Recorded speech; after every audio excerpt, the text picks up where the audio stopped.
Welcome back to the channel, and I'm sure you guys have seen the Toyota axles that I have laying around everywhere in here. And that's because we're gonna build them. We're gonna build the strongest Toyota axles that I think I know how to build. And we're gonna start by gutting this one.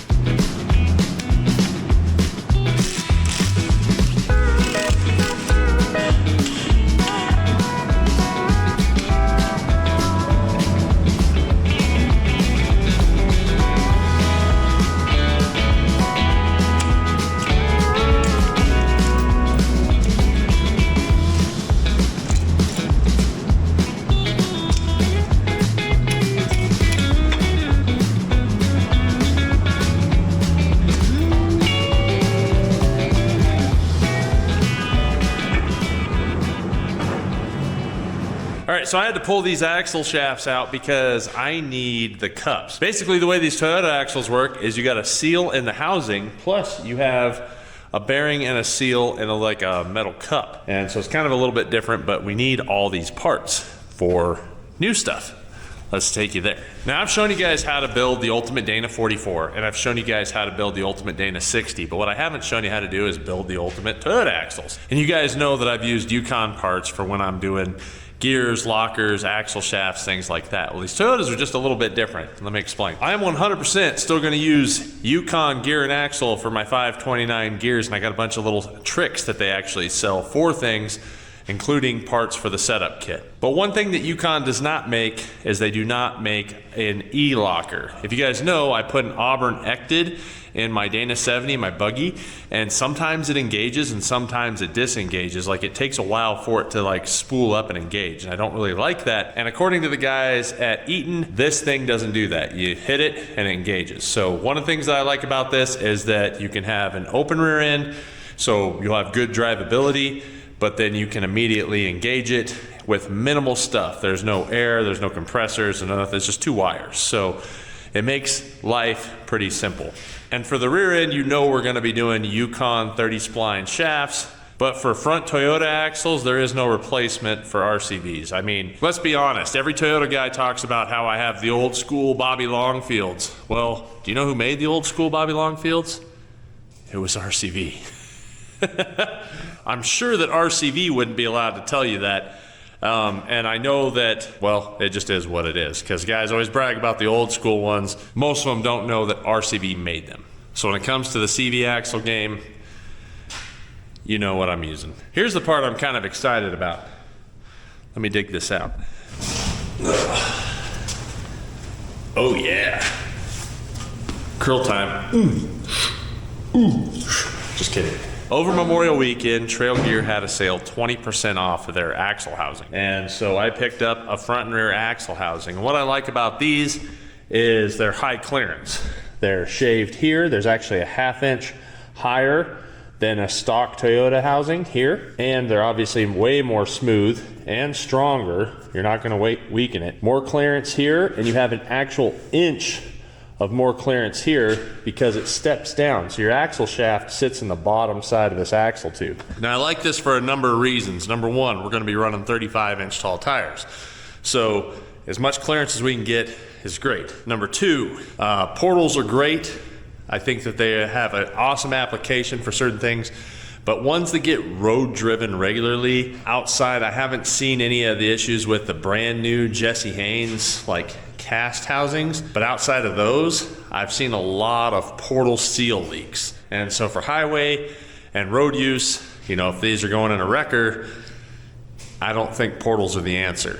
And if you're curious on my measurements, the way I did it is I just took a measurement from this bolt down to here, and then this bolt down to this tube, and then did the same from that bolt to here and the bolt to this tube. And it's crazy that that one's that much bigger, but yet you actually still have another inch of clearance. Now that we got the shafts out, I can start on my third member. And for the rear, I chose an 8-inch V6 rear end. That's so cute.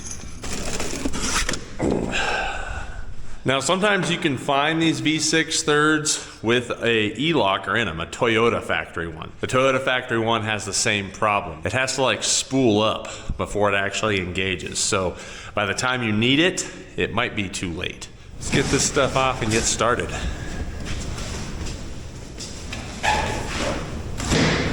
One of the things I love about Yukon Gear and Axle or USA Standard Gear is you always get one of these. And this is like a how to put gears in. How to put gears in. This pretty much answers any of your questions. So if you're like looking to buy gears, I wouldn't look any further than Yukon. And I got great news for you guys. As I've told you many times before, anytime I work with a company, I ask them if I can get you guys a discount code. And Yukon stepped up. They're giving you guys 15% off of anything they got. So that's like if you go on Randy's Worldwide, Yukon Gear and Axle, USA Standard Gear, all of those, 15% off, you just use the code Colt Builds It. So I'm actually really stoked for you guys on that because I know what it's like to have to buy parts and it costs money and it doesn't grow on trees, even though I wish it did. Done with you for now. Wish I could get you guys a discount with Trail Gear. I reached out to them multiple times. Totally ghosted. I think when I bought this, it cost me like $600 with that discount. So if you're holding out, maybe just hold out till maybe they'll have another deal like that on like Labor Day weekend. I don't know. The one thing I'm kind of bummed about is how much metal is in here. You can see this magnet even is just full of metal shavings. So I'm gonna have to really clean this thing out because I don't want to ruin a brand new set of gears with a new housing just full of stuff. Tons of little metal pieces. Gotta do my due diligence, I guess. So one of the things I love about third member dropouts is everything comes out on its own and then it makes it a lot easier to work on. The Toyota axles have spanner nuts on here, so I can actually adjust my backlash without having to hardly do anything. Basically, you just set your pinion in and then you can adjust your backlash. So the downside to it is like, once you find it, you have to re-find it every time you put everything back together. But that's only if you're chasing pinion depth. So I want to kind of show you guys how to set up a Toyota axle since I've never done that before. And once you've done one of these, they're pretty much all the same. I need a battery.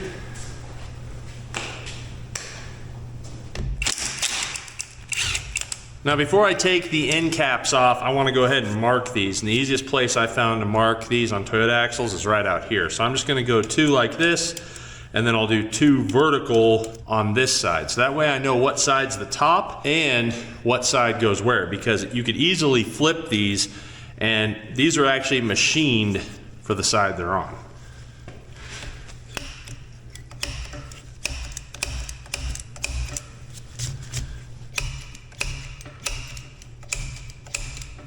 We now have horizontal and vertical.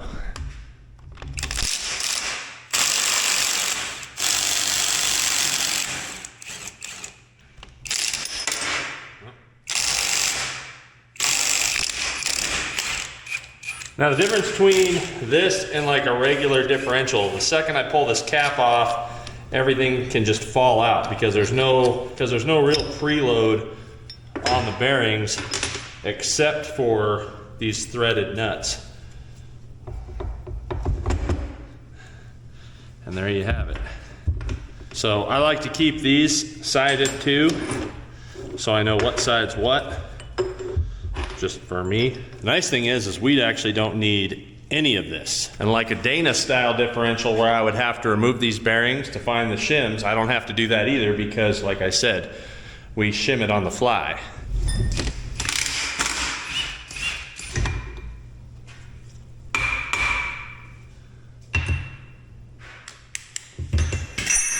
Oopsie. Now this is still the one tool that battery power hasn't taken over yet, or at least not reasonably. I think there is one out there, but it's like thousands of dollars or something. This thing is the bomb.com right here. So, little late 90s throwback for you.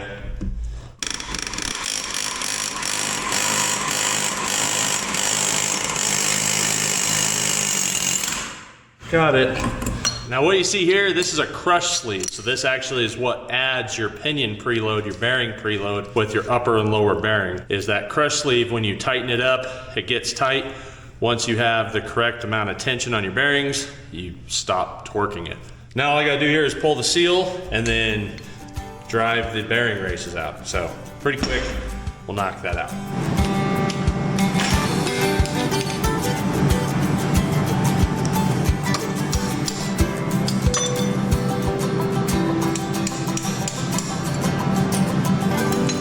So I just ran this thing through the parts washer, and one of the things I always stress is making sure, you guys can see that little oil reservoir, the Venturi's here for feeding oil, all up in here, down in there. You always want to make sure those are clean. Even though my gears and everything look good, you never know if somebody had replaced them at one time. And one of the things I've seen a lot is somebody gets a set of gears put in because they broke an old set, and then something's wrong with it. I pull it apart and there's junk inside the oil bath reservoir, basically. Now that we got this cleaned out, we can install the locker to the ring gear. Now, I'm gonna be honest with you guys. Let me turn this fan off real quick. It's getting warm, man. There we go, turn the fan off. Now, I'm gonna be honest with you guys. I was trying to save time, and the other day I set up the front end. So I was like, there's no point in showing you guys a front and a rear. I'm just gonna show you how to set up a rear. And I got kind of ahead of myself, and I set up both ring gears. So with this instance specifically, I actually had to put the locker in the freezer, and I set the ring gear out in the sun. Now when I go to suck the ring gear up to the carrier, I still use the factory original bolts. That way if I stress them or stretch them, I'm not hurting anything with the new stuff. Then we go ahead and put the new bolts in, always with red Loctite that comes provided with the Yukon gear and axle kit. And of course our Yukon gear and axle Bible tells us we need to torque them to 70 foot-pounds. One of the things you need to make sure you do when you're torquing up a ring gear bolt is that you go crisscross in a star pattern as you're torquing it up. And you also want to lock it once, click it out a couple times, and then lock it again. So you want to make sure that each one of those bolts has been checked actually 3 times, because you're going to click it twice, move to another one, click it, move to another one, click it, and then after you've done all of those twice, then you just do a full circle for the 3rd time and make sure you didn't miss any bolts. Doing it like that, I've never had a ring gear fall off a carrier. When it comes to pressing on your bearings on your carrier or on your pinion, it helps a lot to spray it with a little WD-40, and then what that's gonna do is gonna allow that bearing race to sit on there a lot better. All the bearings in these Toyota kits, the races actually stick past the bearing. So you want to go ahead and make sure that you press the bearing on using the old races from the old original case. Then you got to remember to keep the race on the bottom too. That's going to preserve your bearing race, and it's going to preserve your bearing. And one of the best things about these Toyota third members is there's no shims to worry about for these carriers. You just push the bearings on because you adjust them with your spanners. The actuating switch is super easy to install with a simple wiring harness that comes provided with the locker. But I love the fact that I don't have to mess with shims or preload or anything. It's just put them on. Now the pinion is a different story, and you want to clean this up with brake clean. It has like an anti-rust agent on here like Cosmoline or something, so you always want to clean this up because that's how you get your tooth pattern, and if you got some of this stuff, it can make it look kind of weird. As far as pinion depth, it's going to be set by the shims that are underneath this bearing. So we do need to remove this bearing like so. The best way to do that is with a pinion bearing puller. This is the #1 tool you should probably get if you're going to install gears yourself. That, dial indicator, a couple other things. But this is going to make your life a lot nicer. They also sell these on Yukon, so you can get 15% off of these as well. Toyotas are kind of a tight booger.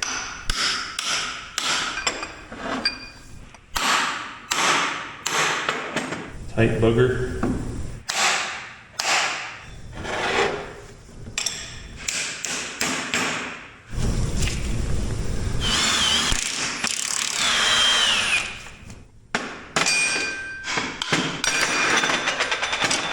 Sucker was tight, but we got it. And we got our 1 pinion shim. Let's set this on the new pinion. I like to reuse the original pinion shim because what that's going to do is that gives us our original setup depth. So that's going to be our original pinion depth. This pushes the pinion towards the ring gear. Then we can set everything up, see how it looks. Once we get the backlash, run a pattern, and then we'll know if we need to move the pinion in or out. Brand new pinion shims.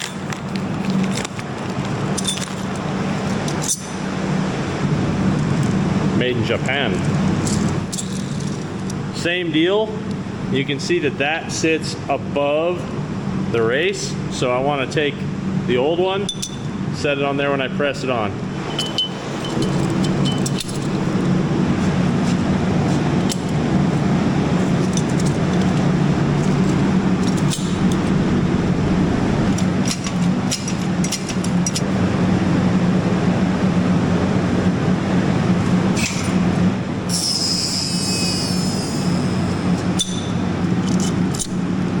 Ta-da! So one of the things that's really going to help in the install process is having some gear oil in your bearings before you go to test your pattern. That's going to make sure that you have the right amount of preload on everything and that everything's set up well.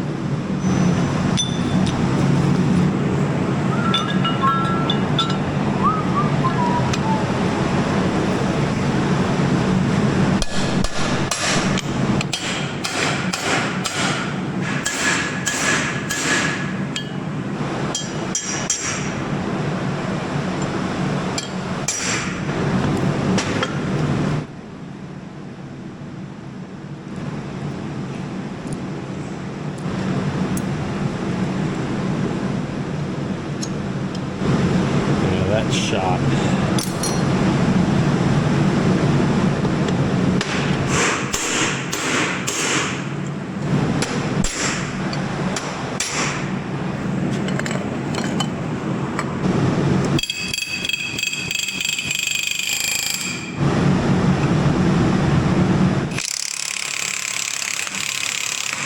Because we don't have any bearing preload shims, all I wanted to do is just get it snug. So now that we know it's snug, we can go ahead and set our ring gear and make sure our pinion depth's correct. Because we'll have to play with this after the fact.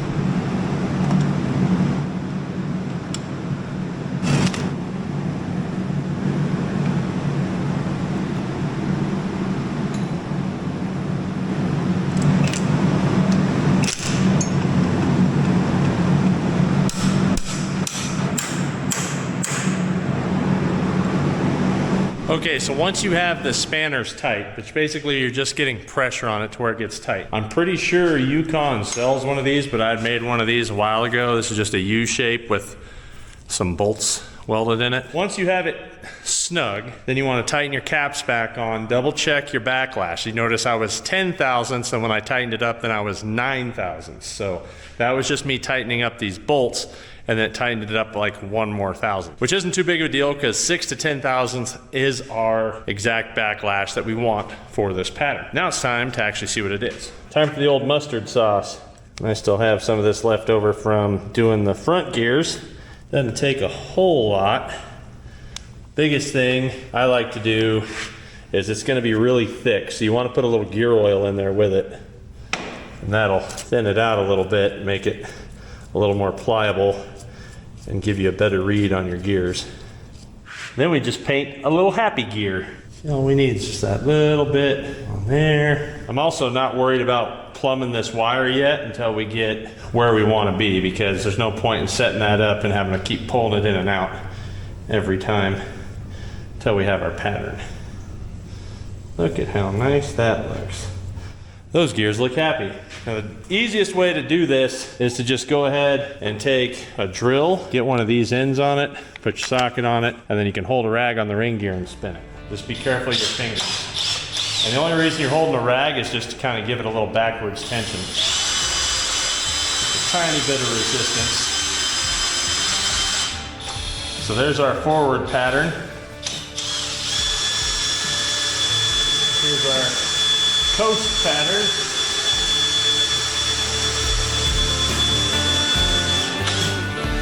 And man, that actually looks really good.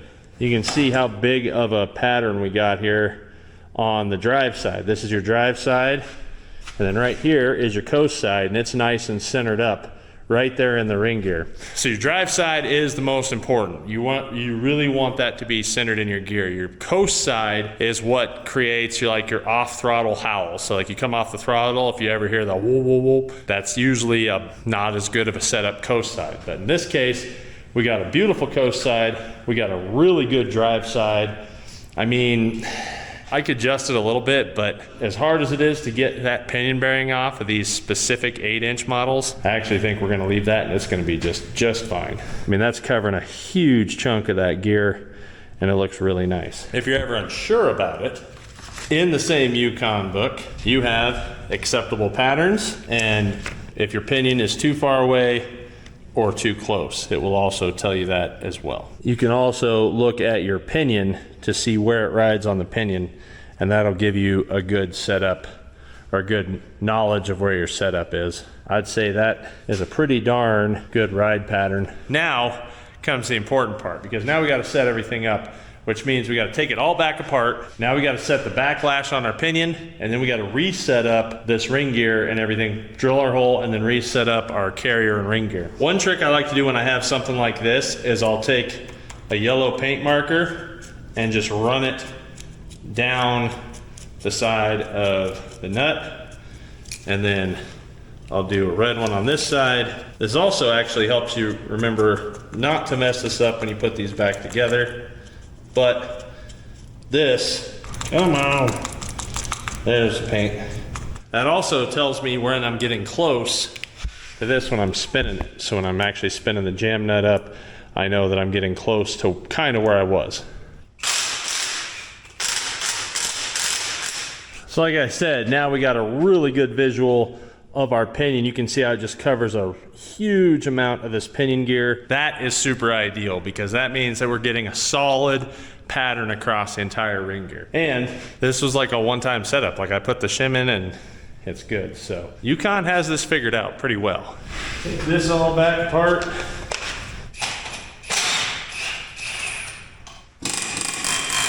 Now this is where, if you send this into a shop, a lot of shops, when they set up this pinion, they're just gonna use a crush sleeve like this. They're gonna set it up, set the preload with one of these, it's super thin, and be done. Now that will be just fine for driving. If you just want low gears and you just wanna drive it, that's perfect. In this case, this thing is gonna be used on rocks, it's gonna be used on sand, it's gonna be on smaller tires, so the odds of you hitting the pinion are higher.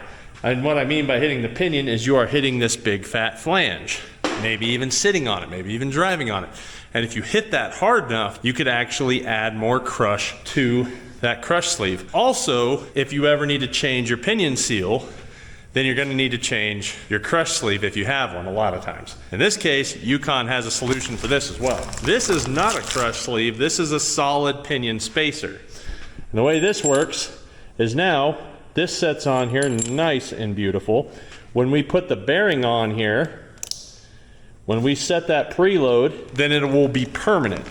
And we also have this little shim pack here as well that we can do to adjust it. So if it's still too tight, then we need to add some shims to separate the bearings. If it's too loose, then we need to remove some shims to tighten it up. But we don't have to mess with our depth. We have our depth. So all we're doing now is just setting the preload on our pinion bearings and making it a permanent setup that we can't mess up. That sucker's thick. All right, so I messed up. Apparently, the Toyota 8-inch, there's like a bunch of different models of it, from the 4-cylinder to the V6 to the clamshell style you see in the independent suspensions and other things. And the pinions are also different on those. Thus forth, the pinion sleeves are different. So I really don't want to use a crush sleeve in this rear axle, especially because it's a low pinion. So I did next day some. Hopefully I ordered the right one.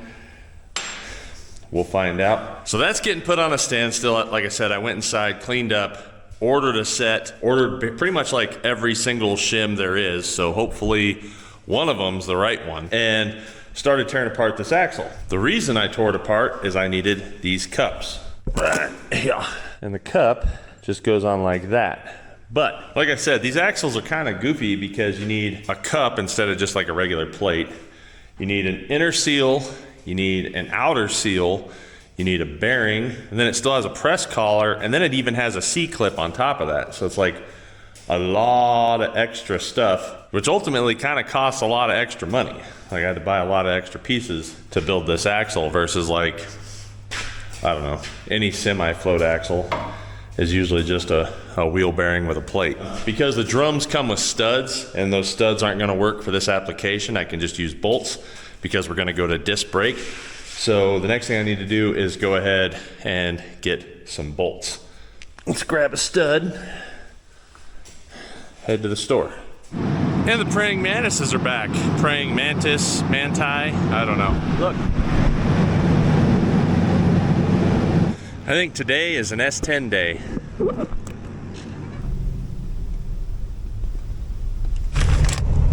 Grade 8 bolts, yeah.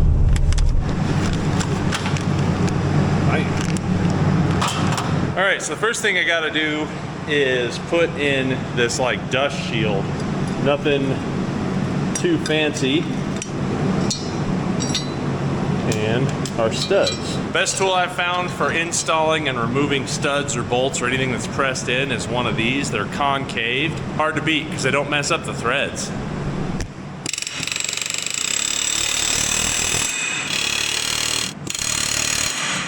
And we now got studs on our 4340 chromoly Yukon shaft. Oh yeah. Now this cup, like I said, is kind of special because it has tons of seal pieces. So you have this seal that actually seals on the shaft and seals the dust cover. So we'll have to lube that up. Then you have your sealed bearing. Then you got a collar. Then you got a Yukon C-clip that holds it all in anyway, even though both these are pressed on. Then you got another seal here that actually goes in the housing of the axle. There. I packed a bunch of grease inside of here and all around this seal because you'll never be able to get to it once you have this on. Now, we can set this on here.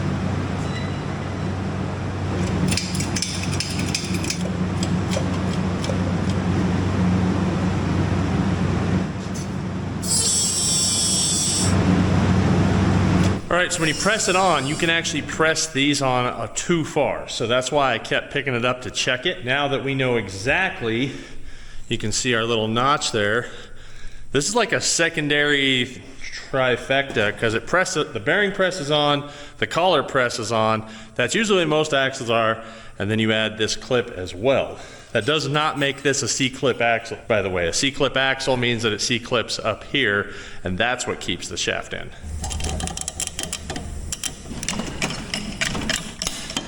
There we go.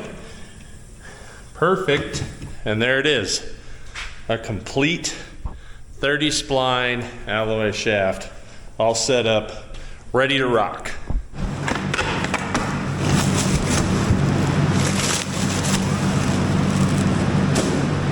Almost forgot about the O-ring. Get on there. There we go.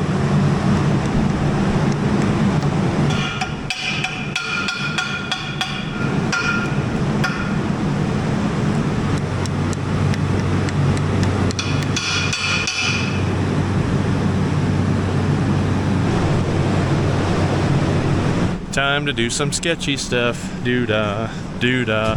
Doing dumb stuff makes you tough. Oh, da doo-dah day. Hope I don't lose an eye. Hope I don't lose a leg. But if we can make this work, I'll be happy today.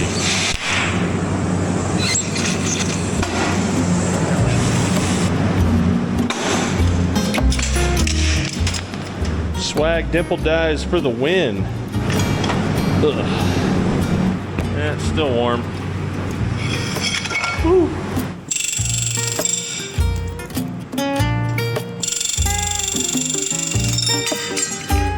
See?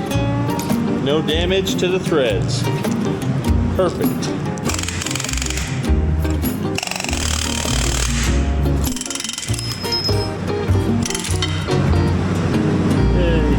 Alright, so hopefully, like I said, my pinion spacer shows up tomorrow, but I've kind of done everything I can do here, like pre-prep wise. I even cleaned up the rotors and got everything kind of set up, but I can't do any more until I have that. And I really don't want to tear all this off and start on the front axle until I have the rear one done, mostly because I just have a mess of a table here. Now, if I had like 5 workbenches, that'd be different.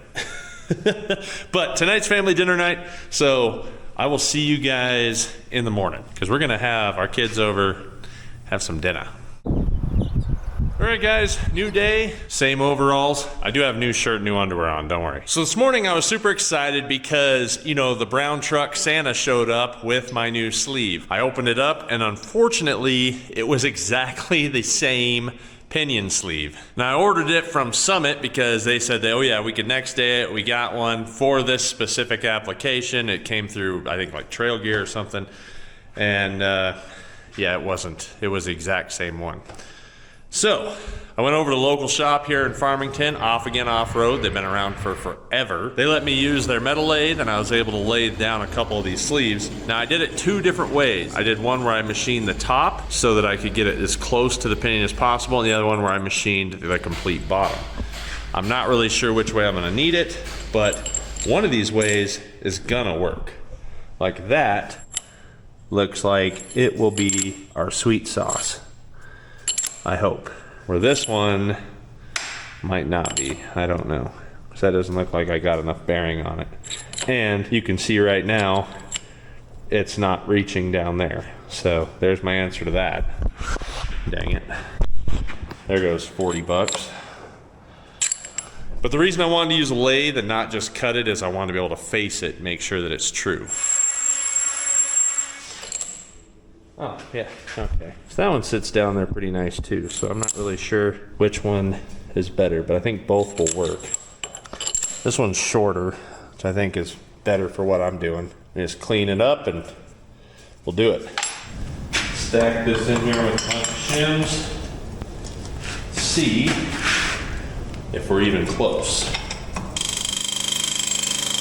Man, we might have got that. First try. Holy Toledo. We might have just got that right on the money. Wow, that feels really good. Let's find out. It's usually like 15 to 30 inch-pounds, but we'll just see what this says for Toyotas, I can't remember. Pinion bearing preload.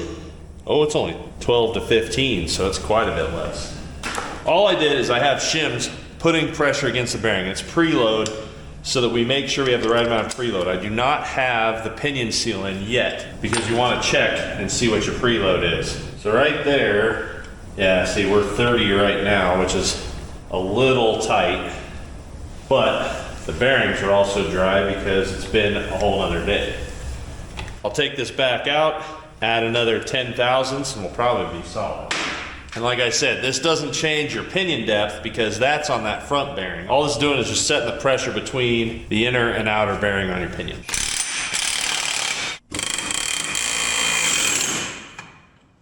Cool. One thing that's kind of a bummer about doing gears is even doing it right, once we get it right, we gotta pull it back apart to put the seal in. So it's so close. I don't think it's gonna take much to loosen it up. That's 15. There's 8. Might do that. There's 10.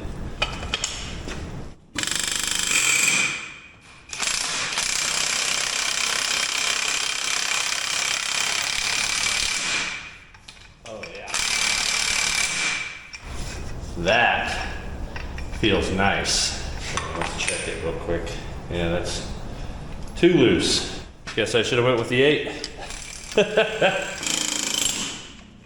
So what I'll probably do, since I have a 10, is I'll just pull one of these that's a 15 out and put another 10 in.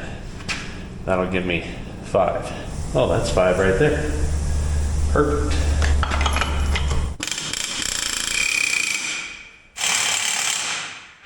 There we go. That is the money. Oh yeah. 15 on the money. Actually, it's about 16, but 15, 16, I'm gonna call that good. So that's how you get your preload, and now all I gotta do is just take this yoke off so I can take the nut off. I'll just pop the yoke off. The bearing will still be pressed onto the pinion really well. We'll put our pinion seal in, and then we just throw this all together. I pre-drilled this hole, and one of the things about any of the e-lockers, it doesn't really matter who makes it, I would still go ahead and silicone the hole and even the inside of this rubber going in, because I don't like stuff leaking, so that just kind of guarantees that it won't leak. But like I said, you can see we got great tooth contact on both sides of this pinion. We got a really solid looking setup. It's just putting it together now for the last time. The other reason I don't like to have that pinion seal in, one, obviously potential of damage. Two, because I want to make sure that my drag is the correct amount of drag or preload on this thing without that extra bit that you could possibly get from having that on there. If that makes sense. And I think it does.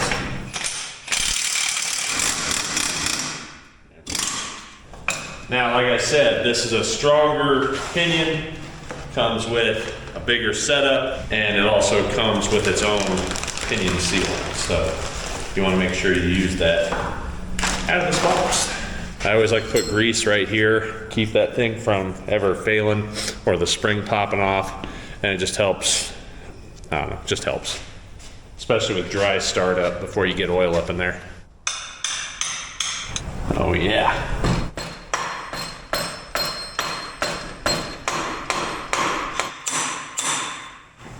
Perfect.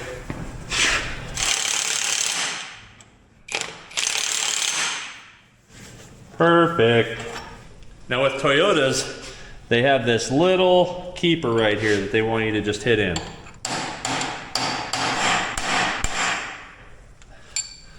And that is your homemade lock nut. I know that took just a little bit more time than using a crush sleeve, but like I said before, now we have the strength. We come and hit this on a rock, bam, we're still okay. Plus, if I ever need to change this yoke out, because maybe the pinion seal just goes bad, because that happens sometimes, and I go to tighten it back up, I don't have to worry about over crushing this because it's not there. We actually have a sleeve in here, so you can just crank it right back down. But I now have plenty of extra crush sleeves. This is what I consider one of the pro cons of this situation, not a pro ton. With a normal differential, I would already have my backlash set. In this case, I have to put my spanners back on and then set my backlash again. Start, sucker. And you definitely don't want these tight when you're doing the spanners. You want them just a skosh loose. It's gonna make life a lot easier. Now we'll just spin it up till we get our 10 thousandths backlash again. If you got a hub wrench, these work in here too.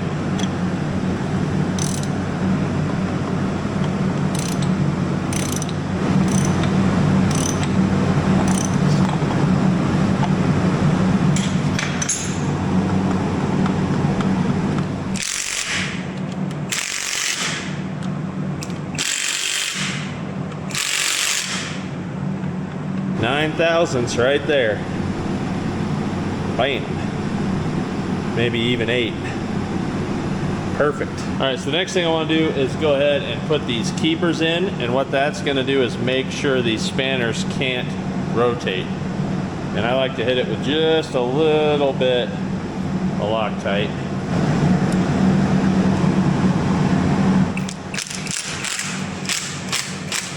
Now I'm going to pull these out one at a time, Loctite them, and then we got to torque them.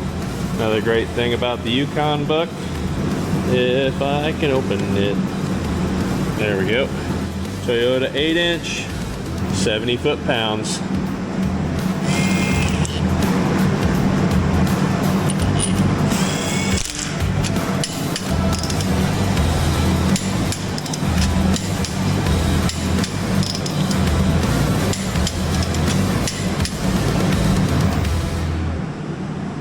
So if I had one complaint about electric lockers, that would be it right there. I wish they had like a mechanical connector that you could seal up on both sides of the diff, and then you just connect the wires on this side and connect the wires on this side, and that way you're not trying to feed that rubber through. Because like I said, it probably doesn't leak, but I have had them leak, so I always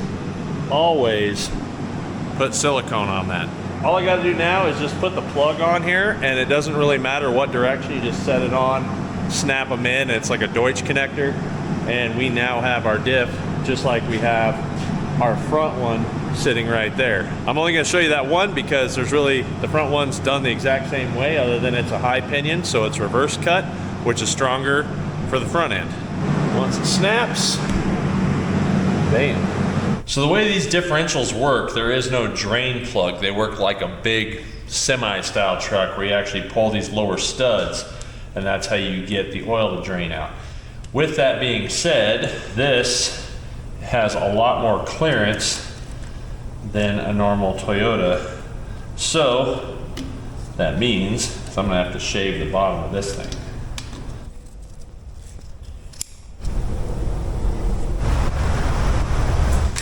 All right.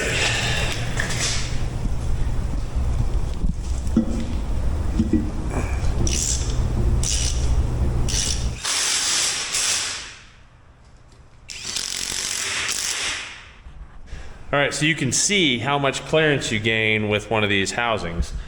Look at that, how much hang off we have there. So I'll just take my big flap disc and just smooth this down smooth, but I'm gonna go ahead and let the seal dry first before I do that, and then I'll shoot that. But while that's in, we can go ahead and stab these axles. And it's kind of funny looking down this housing, it looks so wrong. It's hard to tell, but it looks so wrong because you have these offsets in here. There we go. Look at that. And I just gotta tighten it down. So I had a V6 slotted rotor disc brake kit for a Toyota axle in my shed because, well, it's not hoarding if your stuff is cool. So I cleaned up the rotors a little bit. They just had some surface rust, and then we can put the brake bracket on and we'll be golden. These are bolts I got from J-Lou. We'll be set up.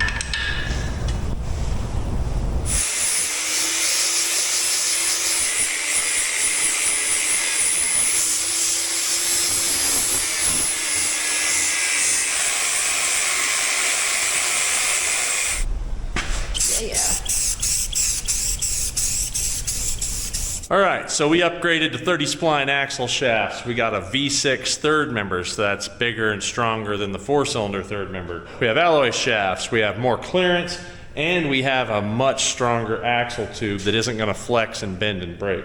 Plus we got a locker on the fly, but we can unlock it so that we can get sharp turns and have good drivability if we don't need a locker. Guess it's time to get on the front one. So before we start on the front, I wanted to kind of get everything cleaned up.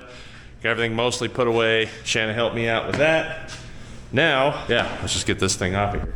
Ooh, that's definitely heavier. Well, farther. There we go. That's good. Oh, use your knees. Hear them pop and crackle. All right. The front end is absolutely no different. We are going with the trail gear housing.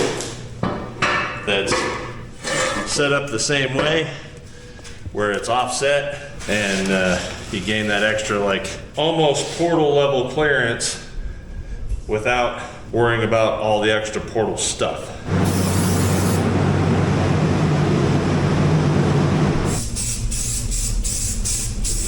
So I already mentioned it, but I already built the front third member, the front dropout. One of the things I wish Toyota would have done is done the same thing as like a Ford 9-inch where you had a pinion bearing support, but it's okay because we're gonna run a high pinion up front, so it's actually gonna be pulling the gears together and not trying to separate them like a normal low pinion up front would. One of the things I forgot to mention too is that rear axle measures out wheel mount surface to wheel mount surface 58¼ inches. And it's obviously heavier than a stock one. I know I've mentioned the clearance, but I haven't mentioned the width and the weight. And the nice thing about having this extra unsprung weight, I'm a big proponent of unsprung weight. I don't like weight above the rig, but weight below the rig, basically below your suspension, is fantastic. And this front axle is no different. It's gonna weigh a lot more than a stock Toyota axle. Don't crush a finger, don't crush a finger. There we go. All right, so the next thing I got is a couple things. I have a full front axle rebuild kit that I got from Trail Tough Suzuki stuff.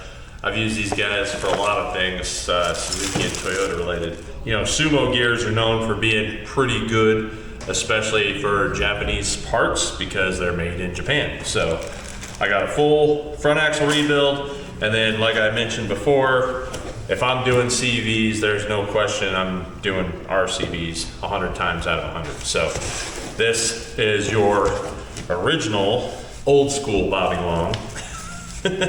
So one of the things that a lot of people don't know too is even if you do 4340 shafts, this C they make out of 300M. So this is a 300M C here. This is like this cup is pretty much indestructible. With that being said, we also upgraded to 30 spline inner and outer shafts, which also comes with new 4340 lockouts pieces for the inside of your lockout hubs as well. One of the things I've mentioned before, but I'd like to mention again, is the cool thing about a constant velocity joint is the whole point of the constant velocity part is when you're turned, if you have like a regular U joint in dog ears, you'll actually see that outer axle do that. If you watch it in slow motion, it'll actually hop and change. Where a constant velocity joint will actually continue the same speed. So if you're spinning this side of the shaft, this outer side is spinning at the same speed, so you're never gonna lose traction. In case I can't remember if I mentioned this or not, but the front axle is exactly the same as the rear. High pinion though, out of like a FJ80 Cruiser. 529 Yukon gears with the Eaton E-locker as well to help with steering and everything else, and then you can lock it when you need it and unlock it when you don't. Upgraded to 30 spline as well. So before we put the axle shafts in, we gotta do a couple things on the outside of this axle. First is the axle seal. One of the things I do with every axle seal I do, people can disagree with me, but there's the right way, the wrong way, and the way I do it is I always put red grease in here where this spring is. And I also grease the snot out of the rubber O-ring itself, like the rubber part of the seal. And I'll even hit the axle shaft with a little bit of grease. I'm not gonna say it's the right way to do it, but I'm also gonna say that I don't have axle seal leaks. So to those who say, oh, we gotta put it in there dry like that and you're gonna mess it up, I'm gonna tell you right now, that's not how it works for me. In case you're wondering, a 30mm socket is the perfect size. So if you're unfamiliar with the way Toyota axles work, instead of having a ball joint top and bottom, they actually have like bearings, like a kingpin axle. I like that personally. That's why I usually do this or the ball joint deletes when I have a ball joint axle. So the only thing we gotta do though is we gotta put our bearing races in the knuckle.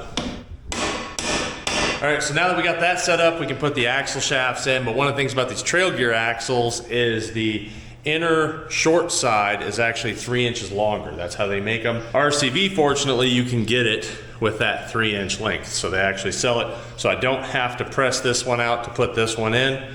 We can just go ahead and do it. But if you were running stock shafts, then you'd need to change this piece out. So RCV has their own grease, which they do supply a grease tube when you buy it. And I have this with it. But because I already have RCVs in my Dana 60s, I can just use what I already got. So the shafts already come pre-packed, but I like to just get as much as I can in so I can always pack a little more. And because I already got the RCV grease here, I'm just using that for my axle seal grease as well, right here where the axle seal rides. Or you do have to set the shaft in with the bell with the flat sides here, because it is a tight fit to get this big axle in for what it is. Now before I start tearing these knuckles apart, we gotta go get a part. Shanna has an appointment she has to go to, and I am going to go ahead and get this thing. The irony of where I'm going though is kind of funny. I didn't think I would ever go to this place to get a tool.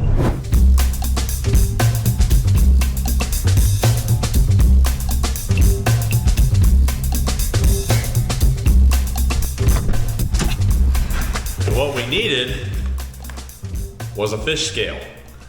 I also couldn't have went in town without stopping by Smoothie King. I did call Shanna to see if she wanted one. She's gonna get groceries after her thing, so she's like, nah, I'll just get my own. Works for me. All right, guys, so I was getting everything cleaned up. Oh, there's a smudge, hold on. All right, sorry. I was getting everything cleaned up, show you guys how to put the knuckles together, and I came across a conundrum, and let me show you. Come on, camera. So I ordered slotted brakes for this Toyota axle because it's got, it's a bigger axle, so I want to have better brakes. A stock Toyota axle was just a single disc rotor. It had no venting in it of any kind. So I was doing some research and it's like, oh yeah, you can just buy the V6 rotors because you already have the spacer and everything you need for this. So I was like, oh, okay. Well, I buy them, and that's not right at all. Let me show you guys something here real quick. This is an older style Toyota axle hub, meaning it already has the lug nuts, the studs pressed in. Your hub is very short. So the hub end where your lockout is very short, doesn't stick out very far. And you gain about 1.5 inches of clearance versus a newer hub. So this is a later model Toyota axle hub.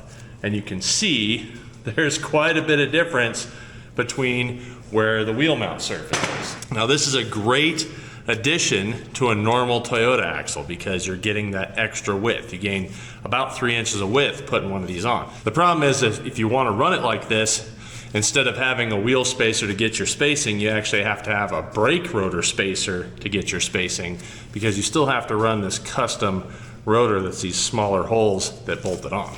I don't have time. Dang, I already ripped my brand new glove. I don't have time to wait for that piece.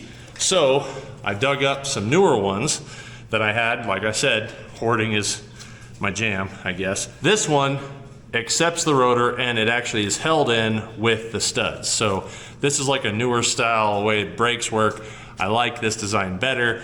You lose your width here, but we already have a 3-inch wider axle housing with a 3-inch wider axle because of running that trail gear setup. So I really don't need the wheel spacers. I'm not looking to be as wide as a full width axle. I'm looking to be narrower so that we can still fit on those side-by-side trails. Here's a better look at the difference between the two, and we want this bad boy.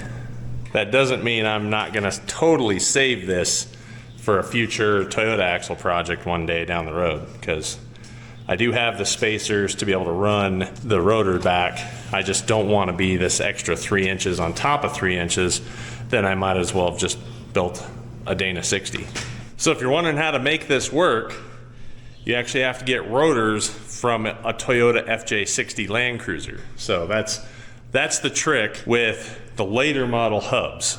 And then you actually have vented rotors. Don't quote me on this, but I think Marlin Crawler was the first one to kind of figure that out.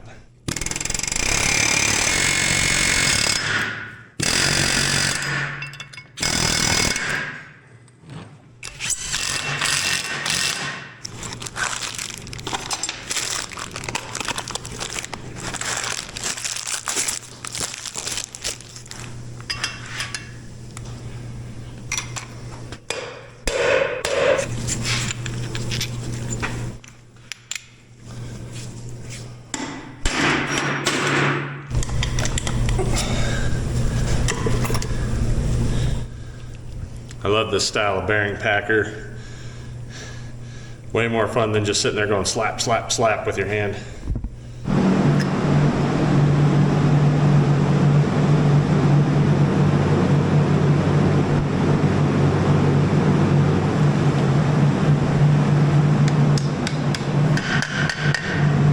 If some of you comment before the video is done, then you probably said, hey Colt, you didn't grease this axle knuckle out yet. And you're right, I haven't, and there's a reason for that. So I've already slid my felt pieces for my steering knuckle back here, along with greased both of the bearings for my steering knuckle. Now, what I need to do and why I have this axle in is because I need to get it centered. The way to do that is there's the kingpin on the bottom and there's little shims here. These lower shims are what sets your knuckle height. So that's gonna set up the height of our steering to make sure that our knuckle is in line with our axle shaft. That's what we gotta do first. If I can get it started. All right, so I took my angle finder, got it square here, got it straight here, and then with the trunnion bearing snugged up, or sorry, yeah, with the lower trunnion pushed up and the trunnion bearing snugged up, I can check here and see if this axle shaft is in the middle of the hole with it pushed up to the top. Like I said, this controls our knuckle height, and then once we have our knuckle height, we'll put the top one in with its shims, and that's what's gonna control the bearing preload. Put that here. There we go. Got 1.5 inches, 1.5 inches. So we're set up where we need to be there.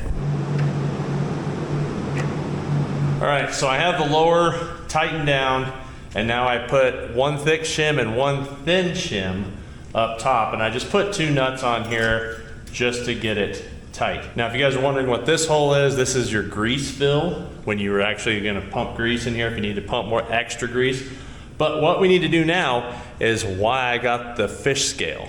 All right, so what I'm looking for, ironically, so Toyota wants a preload on their trunnion bearings, and it's usually between 6.5 to 15 foot-pounds. But if you're running larger tires, they want you to stay on the higher side of that 15. So like 13 to 15 is more ideal. So we will see what this pull is and see what it takes to pull it. See, right now it's only taken about 6.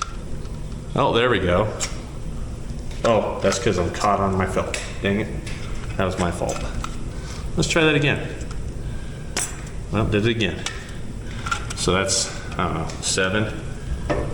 And yeah, about 6 to 7. So 6 to 7 foot-pounds, pull pounds, I guess you'd say, is totally within spec. If I was running stock tires, I would call that good, but because we're running much larger tires, then I'm gonna go ahead and try to get this just a little bit tighter, which means I'm probably gonna put in a thin shim. I'll have to look and see if the thick shim is thicker than 2 thin shims, or if I just wanna do 1 single thin shim, but that's what we're gonna put up top here.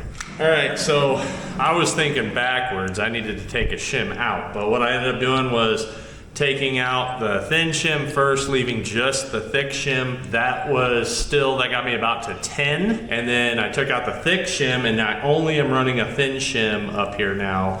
And I'm sitting right at about 14, 15 pounds. So you can see when I pull, 15 is right here. And it's just going right to it. So, it kind of depends on how fast you pull too, but it feels a little tighter than you'd think it should be. But that's actually really good. I also had picked up some of the trail gear studs, and I changed out the uppers just to make sure we had a good strong upper, because your tie rod and your drag link are going in on this knuckle. So a lot of torque is gonna be here. Now that we have the correct preload on our bearings and our knuckle is sitting even here, and the reason we want that knuckle to sit even is because you'll wear out your axle seal. So a lot of times you end up seeing these Toyota axles that are leaking oil around here, and a lot of that is due to they didn't shim the trunnion correctly, or they put in a bad axle seal, or sometimes they don't put one in, or they just blew out everything. But the only time you should be getting gear oil in here is because your axle seal's bad. So if your axle seal's bad and you're actually working on a Toyota axle, you might want to go ahead and just get a shim pack and make sure that you can shim this thing up and down when you fix your axle seal. Now we can go ahead and put our rear seal on. So you just have this retainer clip. I like to have the split at the top of the knuckle if I were to do it. And then you have a rubber gasket. And then you have your felt, and the holes line up for the felt. And then you have your little plates here, retainer plates that hold that felt on. And that's how you keep both sides of that felt together.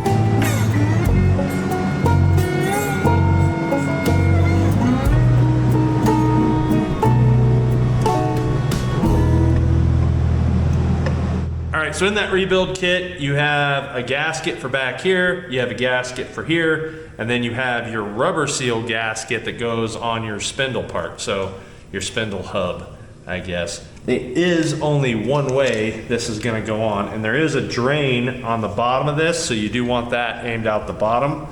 That way if you end up getting dirt in here, it can fall out. With that rebuild kit comes new spindle nuts. But I am gonna use these from Trail Gear, and the only reason is because if you look at the thickness of the spindle nut, these are actually a little bit thicker, which means there's probably like one more thread cut into it, which I personally like. I'd rather have a little bit more threads and know that it's stronger, but this is probably just fine, honestly. This is a nice kit. This is just what you get from Japan. That's what you get from America, China. I don't know. Probably America. I bet they make these in America. Obviously, I packed the wheel bearings, but I also put a bunch of bearing grease inside the hub. I found that if you don't do that, all the grease just works out into there. But if you have that hub full of grease, then it's like it vacuum seals it and it won't push the bearing grease out of the bearing. Looking like we got something so far.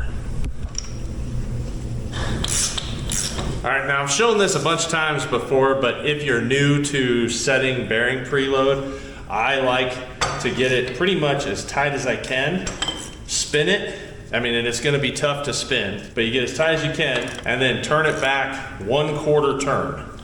And then spin it again, and it should be able to do 1 full rotation. If the wheel does 1 full rotation, or the disc rotor does 1 full rotation, then you're pretty good. All right, so I got the first nut in, back 1/4 turn. Second nut, I just want to get pretty much as tight as I can, and then put the keepers on. We know that we now have super strong gears, a good strong locker, super strong axle shafts. Your next weak link is gonna be your lockout hubs. Now, these Asian hubs are like super desirable amongst Toyota guys. And I want to be able to unlock it. Like, I really don't want a slug, because that way, if they need to unlock it, they can. That way you're not spinning your front end. The thing is you need to change out these gears. So RCV sells the inner. You can also get the outer. I got the outer from Trail Gear. All it is a couple C-clips, you replace it, and then the other one just replaces right here on the lockout hub. So now we got 4340 chromoly hub parts. You gotta make sure you line up the stud posts, and it slides right in. The other nice thing about this setup is a normal CV, you'd have to pull all this back apart to be able to repack that that CV, where with RCV, they actually have a bearing cap right here. So you can just take this grease zerk, you pop the cover off, 6 bolts, bam, I can pump some grease in there, and now I've re-greased my CV from the inside out. So I really like that feature.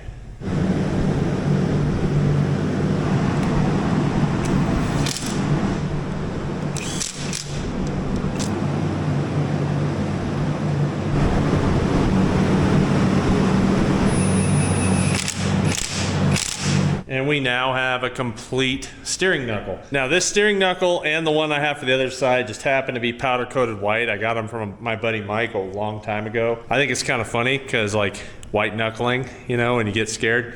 So we'll have the white knuckles on here. One of the things I wanted to address as well is, I know that I said I want to build, like, the title of this video is building the ultimate Toyota axles. I know I could have done the 6-shooter knuckles. I did upgrade these studs.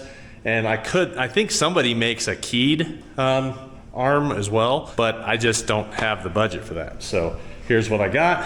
I would love to put these in my Samurai. I mean, this is something I'd love to get in my leaf sprung Samurai, because they're high clearance, wide enough. So if you guys remember, the rear axle ended up being 58.25 from where the wheel mounts to where the wheel mounts. So this wheel mount surface is 59.5. Which is pretty much perfect when you figure in, like, tire wheels sticking out and then tire and tire bulge. We're gonna be sitting really close to that 64 inches, but it's gonna look really, really nice. A lot more weight up front than a factory Toyota axle. More clearance, way more strength.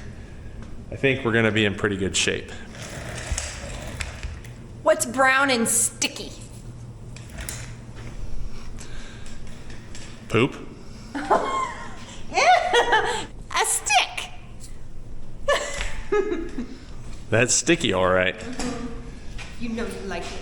All right, guys, so I'm not gonna waste your time showing you how to build the other knuckle when I just showed you how to build a complete knuckle. We have our axles. Maybe one day I'll be able to build a set of these for mine, but these are gonna be really, really nice in the world's smallest off-road wrecker.